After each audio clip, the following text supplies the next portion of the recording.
Speedway Report is produced and broadcast by the Zeus Radio Network for Racers Reunion Radio. The Arizona desert roared to life with dirt late models. It's been roaring, but it continued to roar, I suppose.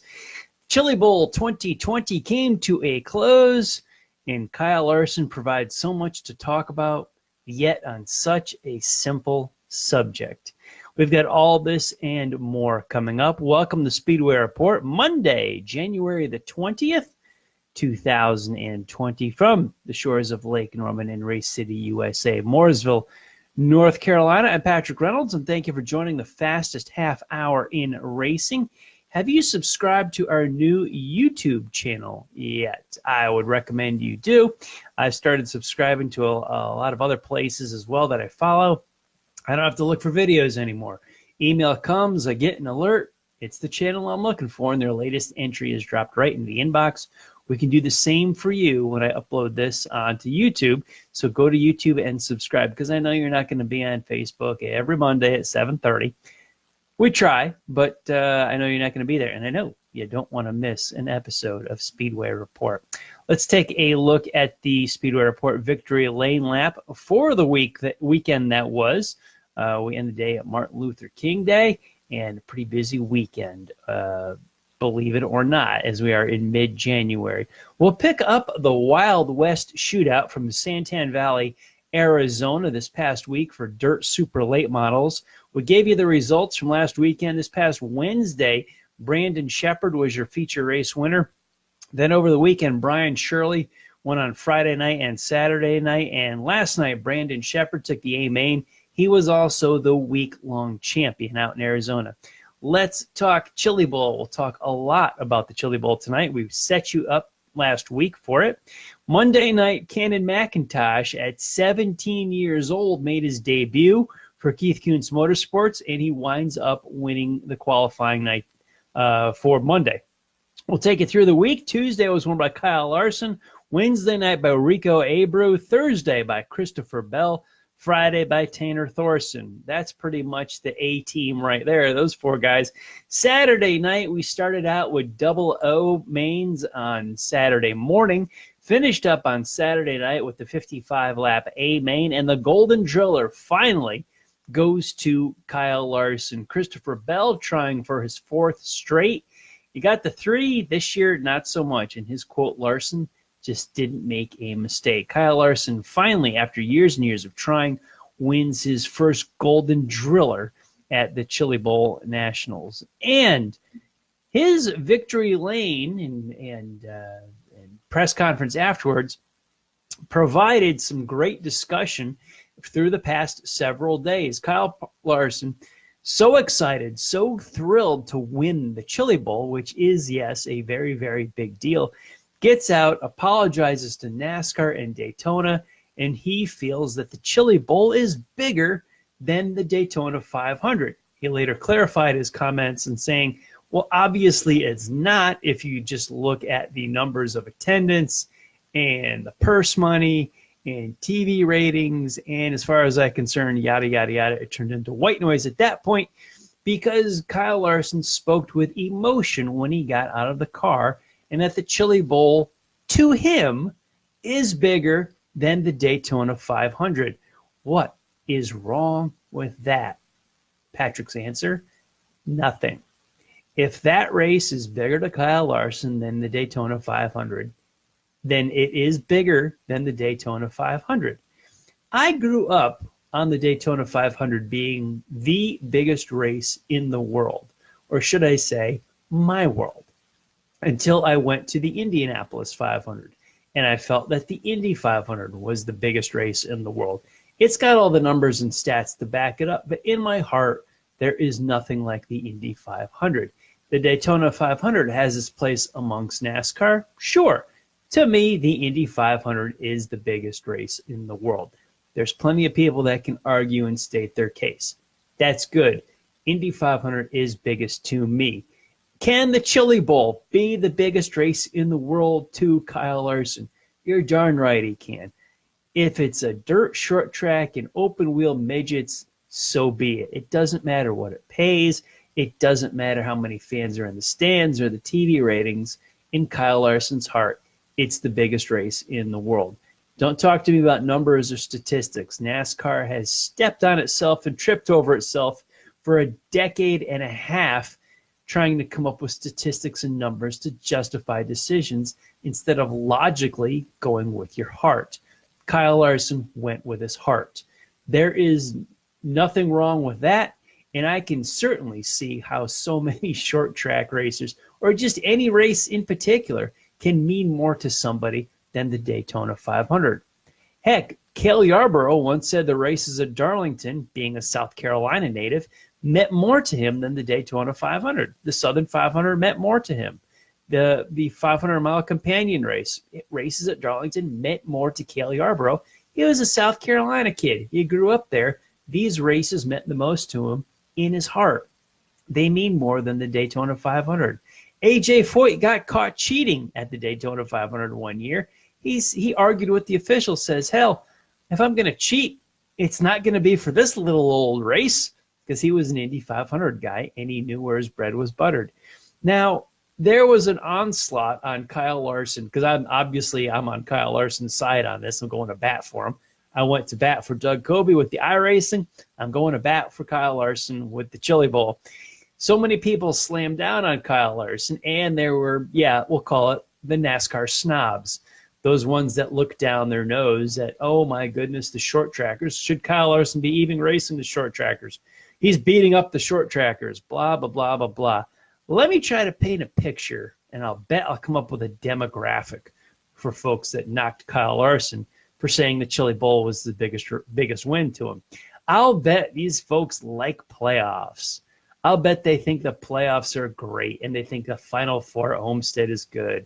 I bet they like stages and think it's great that we have 2 built-in cautions, and we like the restarts, and we like the point system. And when did they see their first race? What, 2006 maybe? You know, newcomers that never saw anything but a chase, never saw anything else, don't know what just don't have any history of the sport, read about it and don't understand it. They probably, let me correct me on this demographic, I doubt I'm wrong, they don't know the difference between NASCAR and the Cup Series. They probably use NASCAR and Cup as synonyms and think those words are interchangeable. But they probably don't even use Cup. They probably just call it NASCAR and don't know what the rest of it's called anyway, and has no idea what their local short track is. To me, these people, I'll say it, were clueless. They don't know how big the Chili Bowl is and how hard it is to win and what that race can mean to somebody that grew up wanting to win it. The Snowball Derby in Pensacola for pavement late models could be the biggest race in the world to somebody. It can be bigger than the Daytona 500. The Spring Sizzler for modifieds could be a big deal, bigger race for somebody to win than the Daytona 500 if they grew up going to Stafford Springs in Connecticut. We can go on and on with the Knoxville Nationals, the Winchester 400, some stuff on the West Coast, the Midwest. We can go all around the country, all around the world, and talk about how much this stuff means to people. The Daytona 500 is the biggest thing that NASCAR offers, but you can't tell anybody else that that is bigger or what's true to their heart. That's what Kyle Larson spoke of when he got out of the car in Victory Lane. He spoke from the heart. This was passionate. Race is bigger to him than anything else. Now, we count the purse money, obviously not. We count the people in the grandstands, the TV ratings, and that's where you get into spreadsheets and numbers and statistics and boring stuff. And these are the analytics that the people down in the hallways of Daytona Beach running NASCAR have run the sport into the ground so far because they're too stuck on spreadsheets and analytics and numbers, and they don't speak from the heart. That's where Kyle Larson just was coming from. Right in that moment, the sweat, the adrenaline, he comes out of the car. That race is the biggest thing in the world to him, and it is. NASCAR has the biggest race they offer, which is the Daytona 500. That can mean a whole lot to so many people, but it's not the end-all, be-all of auto racing. It's what's in it for you, where your heart is, where your soul lies. I told you how I grew up. with short track racing and NASCAR and what Daytona meant to me, that changed throughout my life. Could it change again? Sure. I've been doing this stuff for over 40 years. I certainly don't think and feel the same way as I always have my entire life. My opinions and thoughts have changed. Kyle Larson's may someday, but his statement on the Chili Bowl is 100% accurate because it's his opinion, where his heart and where his soul lies. And I just don't get where the hate came from. There's a whole lot of NASCAR snobs. Well, there's snobs from a lot of forms of motorsports, which I don't get. There are IndyCar snobs and sports car, Formula One and drag racing and dirt racing and pavement racing. They don't see the other aspects of it. I have never understood that my entire life. I am a racer. I like racing, all forms. I know if I were to attend the Rolex 24 at Daytona versus a drag race, I have two different forms of racing, and I'm expecting to look a whole lot different. A 24-hour race versus a 4-second race. However, they're both racing, and I both know what I'm going to get when I go to each one. Chili Bowl on a dirt track with open wheels, good stuff. I know what it's going to be, and it certainly can be as big. It can be a big to the winner, far bigger than anything else that's offered. I just never understood this type of racing, that type of racing, and the bashing back and forth of other forms of racing. Look, as a guy in the media, I can tell you right now, there's enough firepower. There's enough fighting. There's enough of a struggle within this sport of auto racing to get other forms of media to recognize it. We don't need to be fighting each other. Do you think the baseball guys or the football guys understand the difference between midget racing and late model racing? No, they don't. They don't even understand racing, period. I mean, I know there's 2 football games played yesterday. I didn't watch either one. I don't have a problem with football. I just don't care. I don't follow it. If you like football, good for you. I didn't watch either game. I didn't care. If you had a party and some beer and some wings and you enjoyed it, good for you. Super Bowl coming up in a couple of weeks. I'm on live right now. I couldn't tell you who's playing. I don't care. But it doesn't matter. It's fine. If you dig it, good for you. I know the Rolex 24 is this weekend, and then some short track racing starts popping up in Florida, and I'm all into that, and I know when the Daytona 500 is. So I'm good with a lot of short tracks in Florida, and I'm good with speed weeks. Just don't follow football. But with all the media that we're trying to get, the attention for the sport, for our sponsors, for the growth, for the good health of it, good Lord, we don't need to be beating on one another if different forms of racing suck versus other forms of racing are cool. What forms of racing are cool? Why, the stuff I like, of course. No, stupid. We need to band together. We need to lock arms. Racing's tough. It's tough to get through. We were on the cusp of the NASCAR Cup Series being one of the big 4 in the early to mid 2000s before NASCAR screwed it up so bad. Now, I don't know when we're ever going to see that in our lifetime, but we were that close to that football, baseball, basketball, hockey. I think where NASCAR was about to step in and replace hockey, then they shot themselves in the foot and we've run this thing into the ground. So forget that. However, we should all be promoting each other, helping build this sport. Tearing down a midget race doesn't help NASCAR at all. At the same time, dirt track folks tearing down NASCAR Cup racing doesn't help dirt racing either. One form of racing fails, it hurts the entire sport. We need to support each other, support the sport as racers if we want this thing to grow. More people want to make a living in it. There's money to be made. There's money to be spent. There's businesses to be run. That all ties together. And businesses, racing teams, racing tracks, racing sponsors, they all need to be healthy and participating in it if we want this sport to continue. We all need that. We can't say IndyCar racing sucks if you're a stock car fan, hope it fails, and think that stock car racing will flourish and benefit from that. It will not. One form of racing falls or gets hurt, it hurts the rest of the sport. That's what I saw over the weekend also with Kyle Larson saying how big the Chili Bowl is with him. And just the NASCAR bashing, the anti-NASCAR bashing all the time of what form of the sport sucks and what form is awesome and rules and all that. It makes no sense. If the heart of that chili bowl means that much to Kyle Larson, it does. It's someone's opinion. That's why we got 31 flavors of ice cream at Baskin-Robbins. You can't tell everybody chocolate's just what you got, and that's the best, and that's all that we have. Don't work like that. If the chili bowl means that much to Kyle Larson, it does. And wake up, NASCAR fans, my NASCAR snobs. There are other forms of racing that actually mean more to them than NASCAR. It can happen. It does happen. It is happening. Don't look down your nose at other forms of the sport. I would rather buy a ticket to my local Saturday night track than buy a ticket to go see a cup race. Why? It's worth more to me. It matters more to me. I'd rather go to Bowman Gray Stadium in Winston-Salem, North Carolina on a Saturday night than shell out, 10 times as much money and go to Charlotte Motor Speedway. Because that's what I like. That's what's important to me. If you'd rather go to Charlotte Motor Speedway, good. That's what you like. That's what's important to you. Kyle Larson's comments, he should have been praised, hoisted, respected, and above all, congratulated on his big win with the Chili Bowl. There's going to be 40-something cars that will show up for the Daytona 500 in a few weeks. There were well over 300 cars that showed up for the Chili Bowl. That's a tough, tough race to win. I can easily see why that means more to him than a victory in the Daytona 500 would be. Kyle, congratulations. You drove the wheels off your car. You did a great job.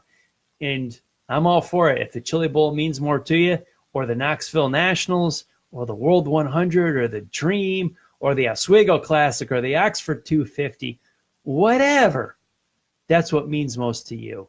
And respect your fellow racer. Be nice to them. There's more to the world than just NASCAR. And I do mean NASCAR and Cup because I know the difference between them. Don't just you throw them around as synonyms. We need to have more new fans watch this show so I can educate them on what's going on in the world.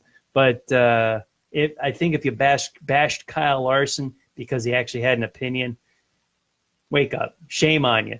Go to your local short track and support that. I find the racing better, a lot more expensive. Price point is right there too. Hopefully I'll see you at the Chili Bowl in 2021. Maybe. I'd love to go. We do want to pay our respects to Bubby Jones, USAC star, great driver, big-time feature winner there. Made one start in the Indianapolis 500 in 1977. Bobby Hillen's Longhorn ride started 33rd, came all the way up to 9th before an engine failure knocked him out.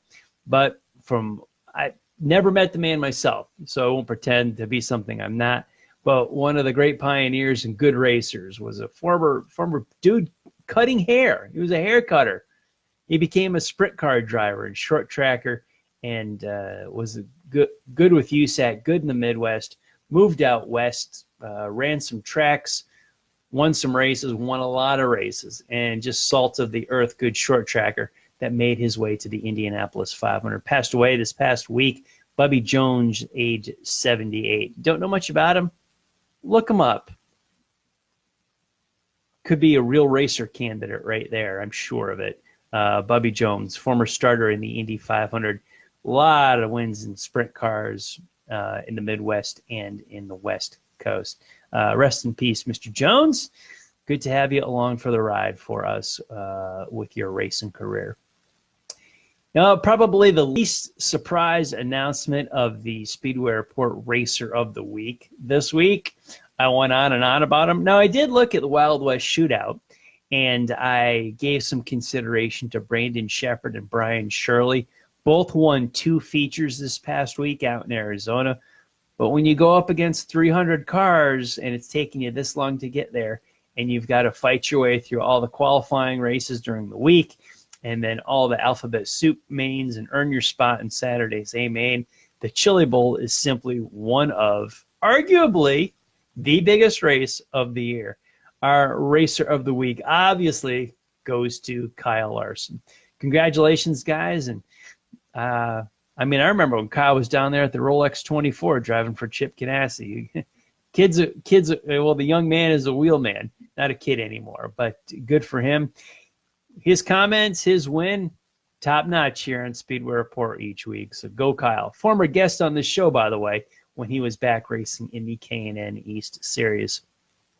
Well, guys, in between the broadcasts, keep up with the world of racing with SpeedwayReport.com. All these shows are archived there, so if you want to catch a past one, go to SpeedwayReport.com. Hook up with me on social media. On Facebook, we're at the Racers Reunion page, as well as our own show page here, Speedway Report with Patrick Reynolds. On Twitter, I'm at Speedway Report and at Speedway Pat, and catch our podcasts also on the RacersReunion.com forum. Subscribe to our YouTube channel, and geez, one of those ways you will never miss an episode of Speedway Report. Big thanks to everyone on the Facebook Live feed that joined the conversation during the show tonight. I'll get back to all of you shortly. One-man band here hosting the show as well as producing it. I want to thank all of the military past and present for the freedoms we enjoy as Americans in our daily life, including the simple things like bench racing right here on a Monday night. Freedom is not free, and a veteran paid that bill for us. To all of the men and women who are defending freedom and watching Speedway Report, take care of yourselves and come home soon. A special salute to the teachers, school staff, firefighters, police officers, and paramedics in our own communities. They are quiet and modest heroes every single day. God bless and thank you. You have been watching Speedway Report from the shores of Lake Norman in Race City, USA, Mooresville, North Carolina. Please like our Facebook page, Speedway Report with Patrick Reynolds, and you can follow me on Twitter at Speedway Pat. Now, if you're on Facebook right now, head on over to the Drag Racing List Facebook page, because Drag List Live is coming up at the top of the hour. BP, JV, my favorite, BS, will be there with a lot of drag racing talk. We will be back here on Facebook Monday, February 27th, with all the news from the Rolex 24 at Daytona and the Speed Fest in Georgia. Thank you all for watching, and like Martin Luther King says, he had a dream that his children would be judged on the content of their character, not on the color of their skin. When the world can do that, what a wonderful place this big blue marble will be. Thank you all for watching. I'll see everybody next week. Take care. God bless, guys.